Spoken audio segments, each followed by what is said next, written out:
je continue à... Parce que la situation d'Alex, elle est toujours la même. C'est-à-dire, j'ai pas avancé pour ce qui est des contacts pris. Il n'y a pas d'avancée non plus sur d'éventuels départs. On a des joueurs sous contrat. Alex continue à bien travailler. On n'a pas d'obligation de date. Lui, il a la possibilité de signer ailleurs. J'en ai conscience et je l'ai à l'esprit. Nous, on a la possibilité de continuer à réfléchir. C'est ce que l'on fait.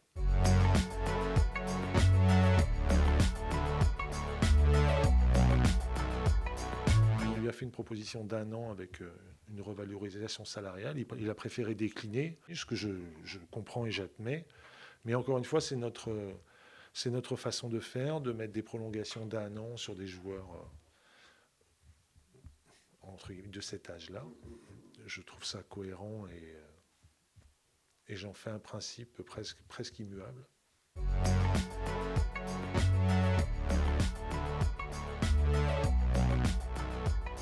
Évidemment qu'on y réfléchit. Et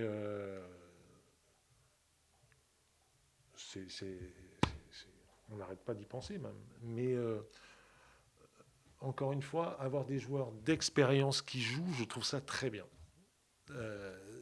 Avoir des joueurs d'expérience qui jouent peu ou qui jouent moins, je m'en méfie. Encore une fois, par expérience. Là, c'est mon expérience, c'est plus l'expérience des joueurs. Les joueurs, il m'est arrivé notamment, je me souviens avec le Cameroun, de me dire, voilà, je vais prendre un joueur d'expérience pour qu'il apporte au groupe, etc.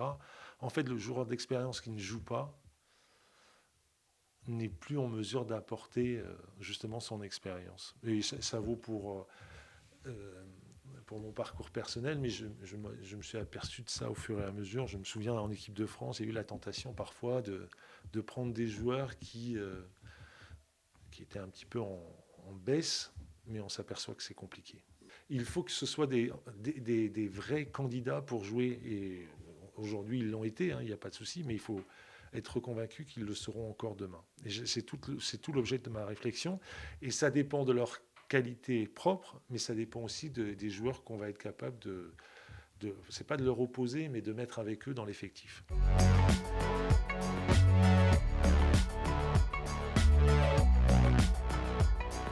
Quentin, c'est un autre sujet. C'est-à-dire que je l'ai vu cette semaine, j'ai échangé avec lui, mais pour parler clairement, il a un problème administratif de changement d'agent et il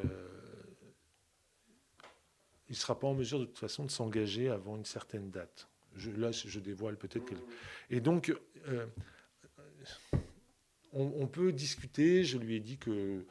je lui ai demandé ce qu'il avait l'intention de faire. Il me dit, je suis bloqué de toute façon. Et en tout cas, le contact n'est pas rompu. Et là encore, ça fait l'objet de réflexion. Mais je pense que les choses vont vraiment se décanter assez vite la semaine prochaine. Et on a passé du temps encore ce matin avec le président, avec Pierre Ventier, pour bien définir notre façon de procéder. Et donc, j'espère vraiment que les choses pourront se décanter au tout début de la semaine prochaine.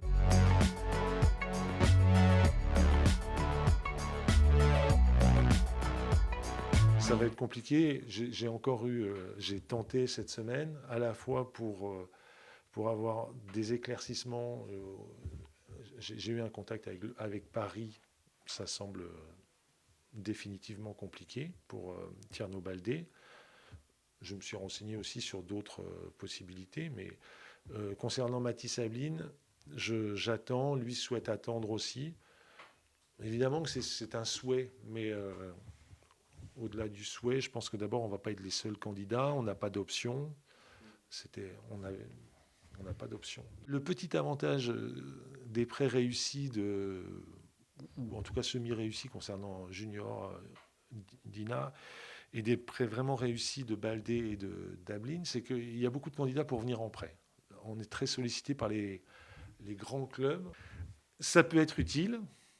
Ça peut être des compléments. C'est pas du tout des compléments en bout d'effectif. Hein. On le savait, mais on savait qu'il y avait urgence pour être dans les clous cette saison.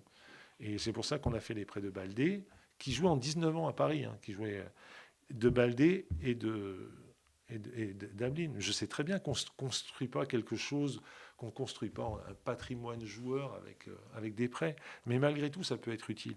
Ça peut être utile parce que ça peut être gagnant-gagnant. Moi, je considère qu'avec Baldé, c'est gagnant-gagnant, malgré tout. On a utilisé un joueur, il a fait 33, 34 ou 35 matchs, et il s'est valorisé. Voilà, bonne chance à lui. Matisse, il est promis à un bel avenir, mais il y a de la concurrence à Rennes. C'est pareil pour Ismaël Bourra. Et c'est pour ça que je me dis que pourquoi pas dans le fond. Bois, pourquoi pas, ouais. Oui. C'est peut-être plus facile. Oui. Après je trouve que tout à l'heure, je parlais du talent évident de Tierno Baldé. Isma, il faut qu'il se constitue une caisse. Je trouve que c'est un joueur doué, c'est un joueur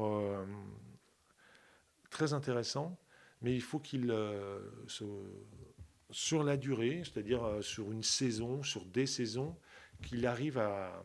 Parce que les blessures successives n'arrivent pas par hasard.